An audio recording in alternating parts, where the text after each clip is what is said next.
special segment, a little more of a serious topic, and we have Marna, Noreen, Harvey, and Chris that are going to give us a little presentation. I know that most of you know that the greater LA area has a very significant Armenian community, and Warner Brothers does, as does FCRA. And these folks are here to talk to us a little bit about what's going on over in that area of the world, and also just to give us a little bit of education about Armenia. And without further ado, I'm going to turn it over to Hierarchy, who's going to kick us off. Hi everybody. And first and foremost, I wanted to thank Jeff personally and on behalf of the team and all the fellow Armenians who work at WB for giving us this platform to really share these events that are taking place currently on the other side of the world. As Jeff mentioned, there's a huge diaspora, especially in California and Los Angeles, and I'm sure when you turn on the news, you see these protests that are taking place in Hollywood and by LA Times, and you're probably wondering, like, what is going on? Why are these people out on the streets? Well, currently, Armenians, it's Artsakh, and Marna will get into the detail of the history and the specifics of it, but there's a full-fledged war happening right now. And what we're trying to do is we're trying to get some media coverage and just getting our voices heard. And sadly, we had to protest and we had to literally shut down Hollywood for CNN to give us some airtime. But having said that, it truly means a lot to us that Jeff didn't even hesitate once, and he embraced it and allowed us and gave us this platform to share the information. And so I'm going to hand it over to Marna. I'm sorry, I'm nervous. So I'm going to hand it over to Marna to sort of go through the PowerPoint that she put together, and she spearheaded this whole thing from beginning to end, and I'm so proud of her. Take it away, Marna. Okay, so the area that Harpy was mentioning that's currently in the midst of a war is this area called Artsakh. It was previously known as Nagorno-Karabakh, or Karabakh as we say, and it is a country you've probably never heard of. This picture that I shared is one of their main monuments that represents that region, and in Armenian it's called Tatik Papik, which literally translates to grandma and grandpa, and they kind of look over that country.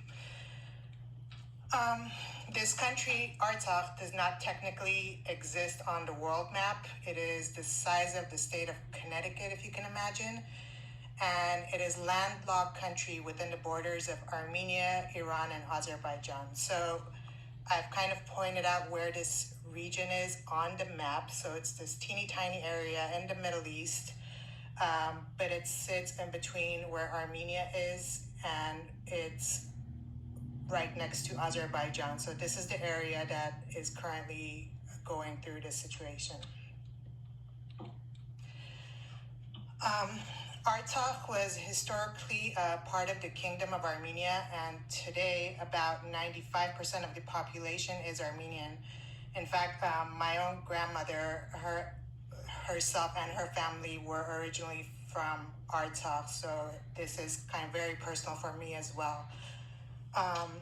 Artsakh is currently a de facto independent republic, but unrecognized by the world, which makes it vulnerable to invasion. So if you can imagine, this is kind of how Jeff explained it back to me. It's like the Vatican sitting in Italy. It's its own little country, but within another country.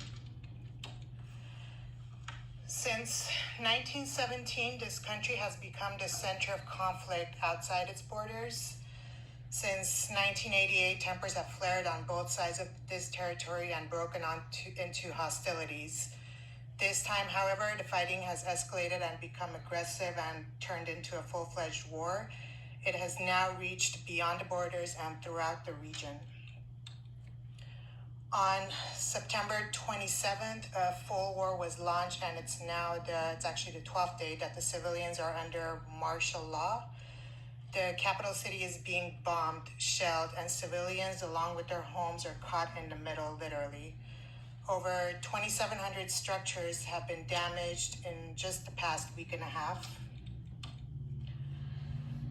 Dozens of women, children, and elderly have been killed and wounded. So the number I updated, the 50,000 as of today, was 75,000, which is half of the population. So over 75,000 of the population have fled or are beginning to flee the country in order to survive. And if you imagine, most of the people who are leaving the country for survival are women and children. The elderly are pretty much staying because they have gone through war and they're too old, and they just don't have the means to get out of that area. So whoever is left is basically hiding in cellars or shelters or whatnot to survive this whole situation. For Armenians, this brings back painful memories of the 1915 genocide, where 1.5 million Armenians were systematically deported and lost their lives. Our mission is to not let history to repeat itself and to raise awareness and open the world's eyes. This is the capital city where a majority of the population lives. It's called Stepanakert, and I have shared pictures of what it looked like a couple of weeks ago and what it looks like now. And mind you, this is about the third time that the city has to be rebuilt because it has gone through massive earthquake, then it went through war where everything was destroyed, they rebuilt it again, and now it's going to have to be rebuilt yet again. We're asking for your help in raising awareness. Talk to your friends. If you have an Armenian friend, whatnot, tell them you know about this, provide support, share information that's being sent to you. And also, please consider giving a donation to assist with rebuilding the infrastructure, bringing aid, food, and medical equipment to the local civilians. There is a charity, there's one charity that everyone's donating to. It's called the ArmeniaFund.org. And if you donate directly to the fund, you can then go and request a match through Impact to get a match for your donation. And if anyone needs help on figuring out how to find the charity and Impact, I'd love to help. And on that note, I'm going to pass it on to Noreen, who's going to share some personal connections. Thank you so much, Marinee, and again, thank you, Jeff, for allowing us to use this platform to educate and ask for help. I have a great uncle who's in Armenia. His name is Avo, and he's 82 years old. And again, from a human aspect of helping these civilians who are literally caught in the middle of this war, it's almost impossible to get them clean clothes, food, clean water. There's road closures, no electricity, no bathroom. I mean, it's horrific, some of the stories that are being told, and it just hurts. They know so many of their friends and extended family who are pretty much kind of scattered all over. Some states, some fled, and some are just hiding. And it just breaks my heart to know that there's people suffering right now, and to be able to help in any way to help these folks kind of survive. So thank you to everyone, and I hope that everyone can donate. Good job. And next is Chris. And then I was just going to, if people had further questions, research, or anything, I was going to spearhead kind of everyone's discussion points afterwards if we needed to. I know we can't get political and kind of just have to keep everything at a good PC level here. So if anyone had anything that they didn't wish to discuss in public with me, I'm giving out my email and whatnot, and I'm also going to be kind of an update point for anybody that's wishing to match outside of Impact. I know Katya mentioned that Impact matches up to $1,000. Well, maybe some of you have reached your cap. There are other organizations that are doing it. So I've listed one. AGBU is currently matching dollar for dollar, all funds up to $5 million raised through November 15th. I've given the website. I'm happy to provide it further if no one can see right now.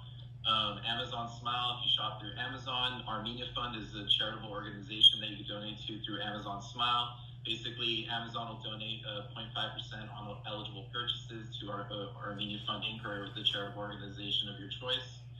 And I'm continuously monitoring and updating for other opportunities. Me and a group of friends have been working really hard together. Within like the past week, we've managed to raise $100,000 and get it matched. And so other opportunities that I can mention are look at your local restaurants that are possibly run by Armenians and such, because they are doing certain days where they're matching and sending out proceeds from the restaurants and cafes, etc. They're sending those proceeds out to Armenia. So if you know any Armenian local restaurants that you like to go to, maybe ask, see if they're donating their proceeds. And like I said, if you wish to further discuss, research, and or have questions, reach out to me. I'm willing to hold a forum and our discussion, and I can facilitate it and arrange it accordingly. And I'll answer any and all questions to the best of my abilities. There's a lot of disinformation going on, so I'm happy to, point you in the right directions in terms of social media, news, and whatnot. So please feel free to reach out, and feel free to reach out to any of us, actually. And I just want to thank Jeff again and all of you for giving us this platform to be able to speak about what's going on within kind of a region of our hearts.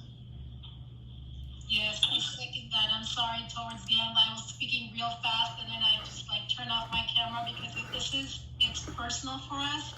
It brings back painful historic memories, like what we grew up listening, the stories our grandparents told us, what they went through. And each one of us, there isn't one Armenian that isn't personally touched by this, not just in 2020, but back then.